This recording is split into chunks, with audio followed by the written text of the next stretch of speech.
Good morning, Titan Nation. Today is Monday, April 28th. I'm Nomi. And I'm Arletis. Titans, please stand for the pledge.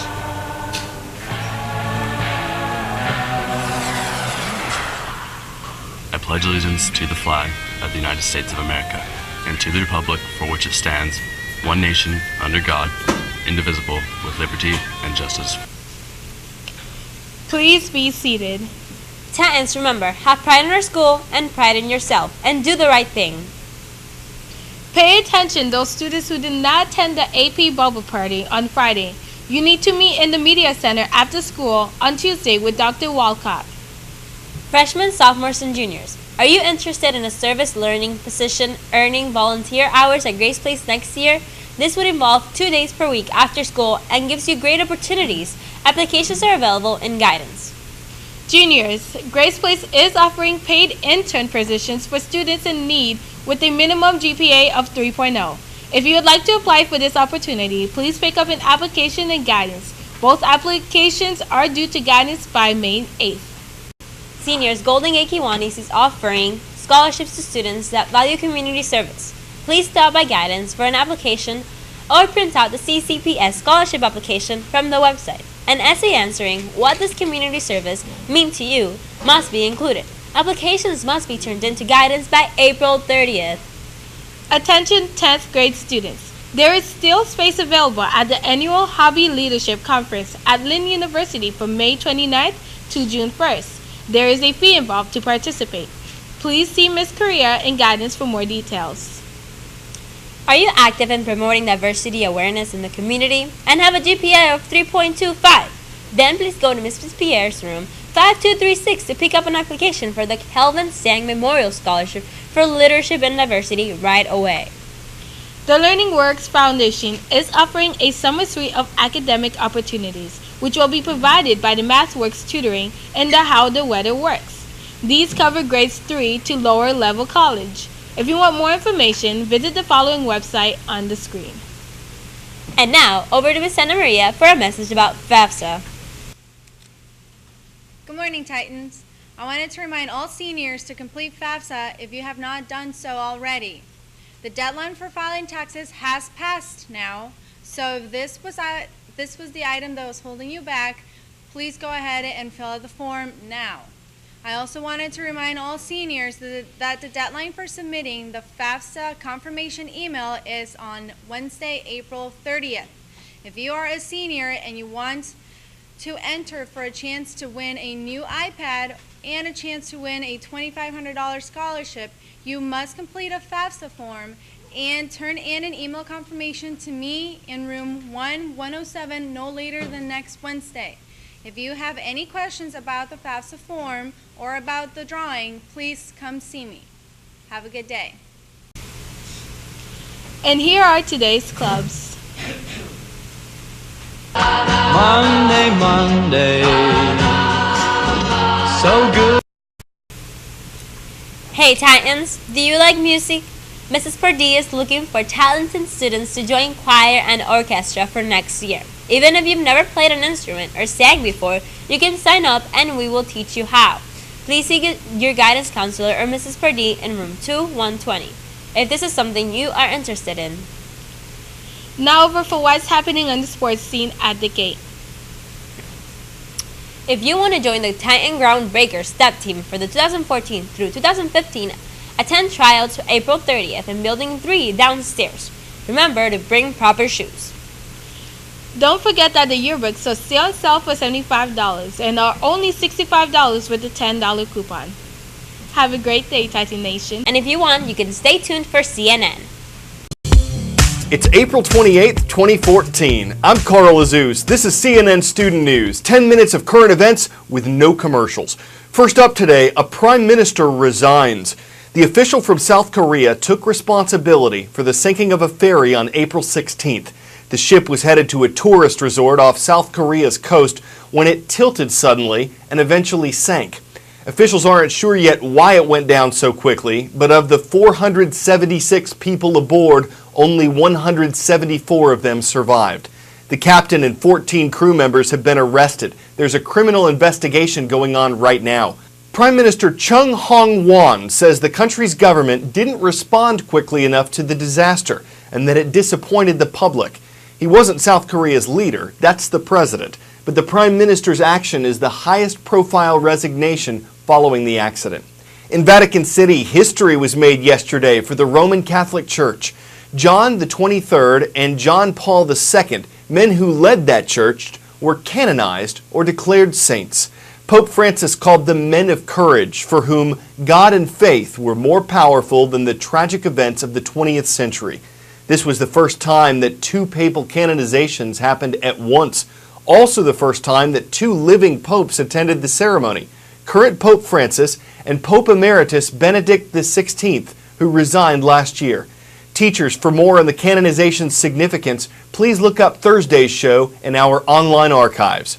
Is Ukraine headed for civil war? We've talked about how many people in eastern Ukraine have ties to Russia. They want to be allied with their eastern neighbor. In other parts of Ukraine, like the capital, many want to be closer to Western Europe. Last week, Ukrainian forces said they killed 5 fighters who supported Russia. Then Russia started military drills near Ukraine's border, saying Ukraine's attacking its own civilians. It's clear why things are tense. In Ukraine today, a country bracing itself for war. Ukrainian military training volunteers to defend the east if Russia were to invade. And dropping leaflets warning residents to stay at home and keep their children safe. Schools there are already eerily empty. In an ominous warning delivered on national television, Ukraine's prime minister accused Russia of risking World War III. Російської військової агресії. Military aggression by Russia on Ukraine's territory will lead to military conflict in Europe. The world has not yet forgotten World War II, but Russia already wants to start World War III. With the situation on the ground deteriorating rapidly, President Obama spoke urgently with European leaders to build unity behind a new round of sanctions against Russia. U.S. officials say the additional penalties would target key Putin allies and possibly institutions such as banks they do business with.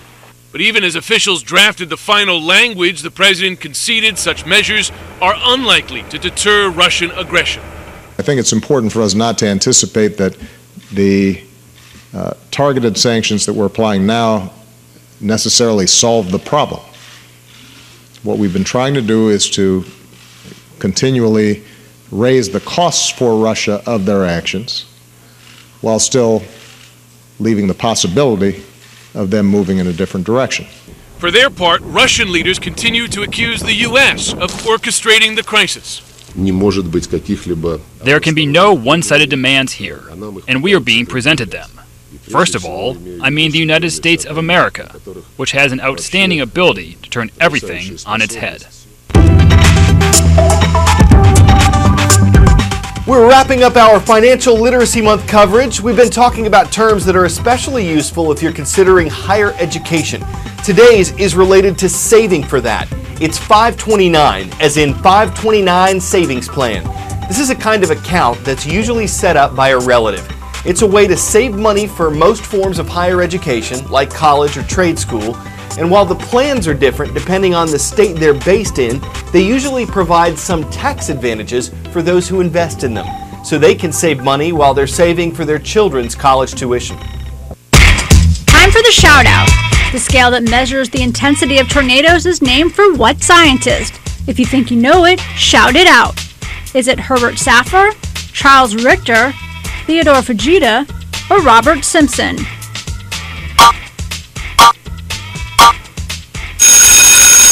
In 1971, Dr. Ted Fujita at the University of Chicago devised a scale to measure the damage caused by tornadoes.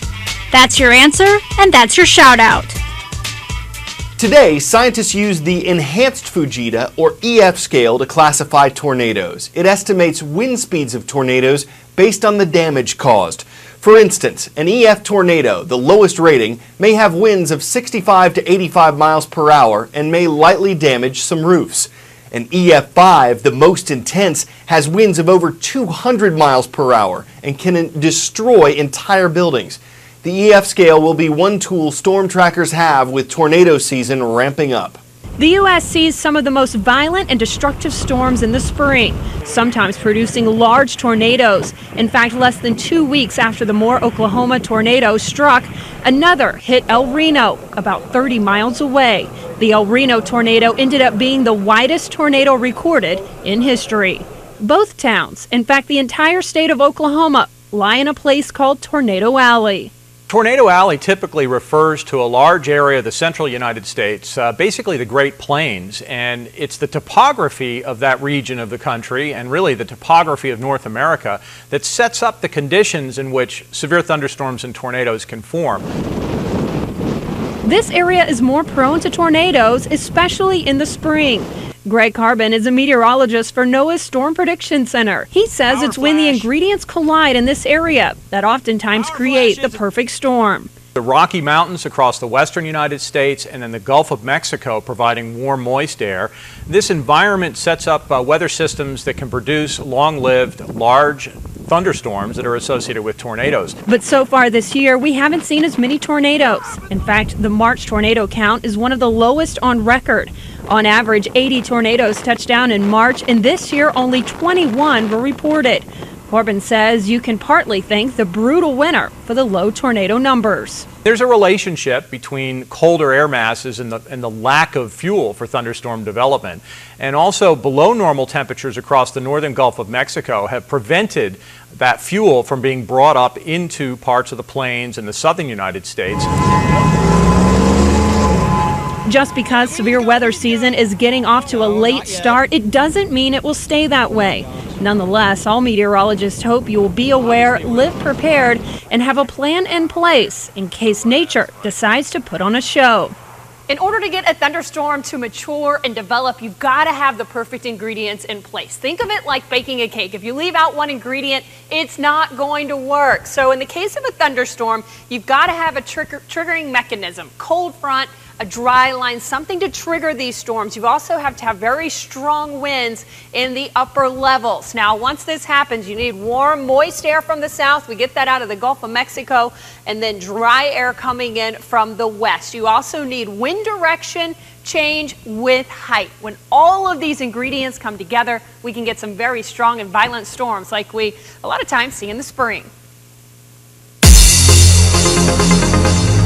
It's time for the CNN Student News roll call. We've gotten thousands of requests this year, including one from the pioneers of Wayne Middle School. They're watching from Wayne, West Virginia. Another from the Tigers of Durant High School in Durant, Mississippi. Glad to have you watching. And how about the Chargers? Good to see our viewers at Bernie Champion High School. You'll find it in Bernie, Texas. Teachers, we hope you'll take a second to explore cnnstudentnews.com. Our website is awesome. You'll find closed captioning on the video. Just click the CC button. You'll find questions written for every show. You can sign up for our daily email where you'll see in advance what we're covering. It's all good. It's all free at cnnstudentnews.com. During his week-long trip to Asia, President Obama is meeting leaders, dignitaries, innovators, and this. Asimo is a humanoid robot who was introduced to the president. It kicked a soccer ball at him, which he fielded but didn't kick back. And then it showed off some sick dance moves. Maybe they're not as good as yours, but Asimo was programmed to dance as best it could, so you can't blame the robot for hopping to it. Seems the president didn't want to join in. Maybe he was asked and replied, "Not I, robot." Maybe he just didn't like the thing's mechanics. But in a dance-off between man and machine, I bet anyone would be tempted to try the robot. We're about out of time. Hope to see you Tuesday on CNN Student News.